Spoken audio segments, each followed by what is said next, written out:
ஒரு காலத்தில் ஒரு பரந்த பச்சை காட்டின் மையத்தில் மிலோ என்ற ஆர்வமுள்ள ஒரு சிறிய குரங்கு வசித்து வந்தது. மிலோ தனது எல்லையற்ற ஆற்றலுக்கும் விளையாட்டுத்தனமான மனப்பான்மைக்கும் பெயர் பெற்றவர். ஆனால் எல்லாவற்றிற்கும் மேலாக அவர் தனது ஆர்வத்திற்காக அறியப்பட்டார். காட்டின் ஒவ்வொரு மூலையையும் ஆராய்வதும், மிக உயரமான மரங்களில் ஏறுவதும், கொடியிலிருந்து கொடிக்கு ஊசலாடுவதும் அவருக்கு மிகவும் பிடித்திருந்தது.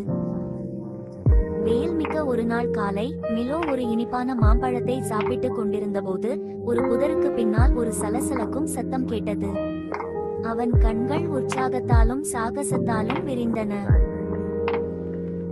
அவன் தனக்குள் கிசுகிசுத்தான். அவன் அருகில் சென்று இலைகளின் வழியாக எட்டி பார்த்தான். அவருக்கு ஆச்சரியமாக பிரகாசமான நீல நிற இறகுகளுடன் ஒரு சிறிய நடுங்கும் கிளியை கண்டார். வணக்கம், என்ன பிரச்சனை? மிலோ அன்பாக கேட்டான். அந்த சின்ன கிளி கண்ணீர் நிறைந்த கண்களுடன் மேலே பார்த்து சொன்னது, நான் என் குடும்பத்துடன் பறக்கும் போது தொலைந்து போனேன். அவர்களை எப்படி கண்டுபிடிப்பது என்று எனக்கு தெரியவில்லை. மிலோவின் இதயம் உருகியது. கவலைப்படாதே, நான் அவர்களை கண்டுபிடிக்க உதவுகிறேன் என்று அவன் சொன்னான். அவன் கண்கள் உறுதியுடன் மின்னின. அதனால் அவர்களின் சாகசம் தொடங்கியது.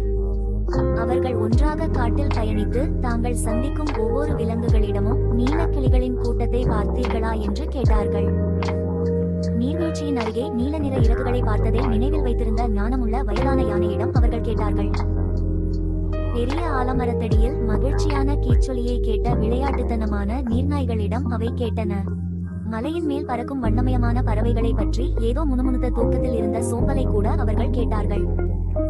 துப்புகளை பின்பற்றி மிலோவும் அந்த சிறிய கிளியும் இறுதியாக நீர்வீழ்ச்சிக்கு அருகிலுள்ள ஒரு அழகான வெற்று பகுதியை அடைந்தனர். அங்கே ஒரு உயரமான மரத்தின் கிளைகளில் அமர்ந்து நீலக்கிளிகள் கூட்டம் ஒன்று இசைவாக பேசிக்கொண்டும் பாடிக்கொண்டும் இருந்தன. அந்த குட்டி கிளியின் கண்கள் மின்னின. மகிழ்ச்சி, என் குடும்பம். அவன் தடுமாறி உற்சாகத்துடன் தன் சிறிய இறக்கைகளை அசைத்தான். கிளிகள் கீழே பறந்து வந்து அந்த குட்டியை சூழ்ந்து கொண்டு அன்பான அணைப்புகளுடனும் மகிழ்ச்சியான கீச்சுகளுடனும் நின்றன. மிலோவின் கருணை மற்றும் துணிச்சலுக்கு அவர்கள் நன்றி தெரிவித்தனர். மிலோ பரந்த அளவில் சிரித்தாள்.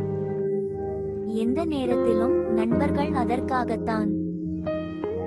சூரியன் மறையத் தொடங்கியதும் வானத்தை இளஞ்சிவப்பு மற்றும் தங்க நிற நிழல்களால் வரைந்து மிலோ விடைபெற்று வீடு திரும்பும் பயணத்தை தொடங்கினார்.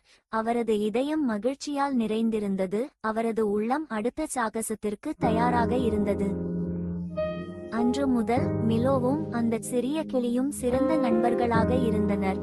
காட்டை ஒன்றாக ஆராய்ந்து இன்னும் பல சாகசங்களை பகிர்ந்து கொண்டனர். எனவே காட்டின் இதயத்தில் மிலோ என்ற ஆர்வமுள்ள குரங்கின் கதை மற்றும் அதன் இறகுகள் கொண்ட நண்பன் வரவிருக்கும் தலைமுறைகளுக்கு சொல்லப்படும் நட்பு மற்றும் தைரியத்தின் கதையாக மாறியது.